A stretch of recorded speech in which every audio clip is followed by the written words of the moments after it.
Le Real Madrid a été humilié ce week-end par le FC Barcelone lors du Classico de la Liga. Il y a un peu moins de 2 semaines, tout Madrid, ou du moins la partie qui supporte le Real Madrid, avait le sourire. Après la qualification européenne face au Paris Saint-Germain, au terme d'un scénario fou et de sacrés bons résultats en Liga, tout semblait aller pour le mieux du côté de la capitale espagnole et les merengues étaient sur un petit nuage ce lundi. Pluvieux en revanche et bien plus triste pour les fans merengues qui ont vu leur équipe se faire rouler dessus par l'ennemi juré dimanche soir. De l'autre côté des Pyrénées, les réactions sont plutôt fortes et tranchées. C'est une humiliation inadmissible. Le Barça de Xavi nous a donné une leçon terrible au cours d'une mauvaise nuit d'Ancelotti et de la plupart de ses hommes. Si ça ne change pas, la Liga est en danger, a par exemple lancé Thomas Ronezero, chef de la rubrique du Real Madrid chez AS. À la fin de la rencontre, le Real Madrid a montré une image lamentable et honteuse. A de son côté lancé Javier Herrera sur la cadena SER. Plus que le résultat, c'est l'image donnée par les merengues et la supériorité barcelonaise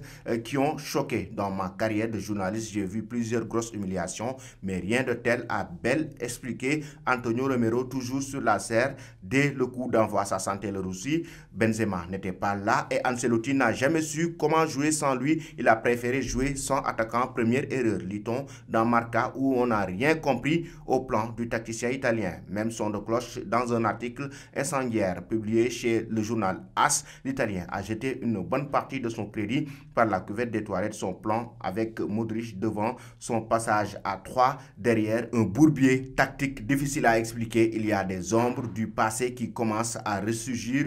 Queiroz, Benitez, Solari, Ancelotti ne peut pas dire qu'il n'est pas prévenu globalement. Ils sont très peu à se sauver dans les analyses d'après-match, avec Courtois, Camavinga et Valverde qui sont les seuls joueurs plus ou moins excusés dans la presse madrilène ce matin. Même des joueurs comme David Alaba qui a fait son pire match au Real Madrid selon Marca par exemple, ou Militao, plutôt acclamé depuis le début de la saison, en prennent pour leur grade. Vous l'aurez compris, Madrid l'a très mauvaise ce matin. Que pensez-vous, chers amis téléspectateurs d'Afrique Sport TV, de la défaite du Real Madrid face à cette équipe du FC Barcelone de Xavi Hernandez?